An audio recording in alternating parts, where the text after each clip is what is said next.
मुझे क्षमा कर दो, मुझे क्षमा कर दो।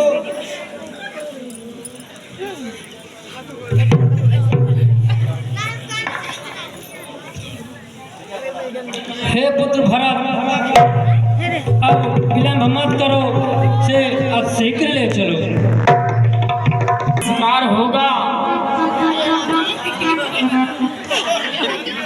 अरे दादा रे, हेलो, देख रहे हैं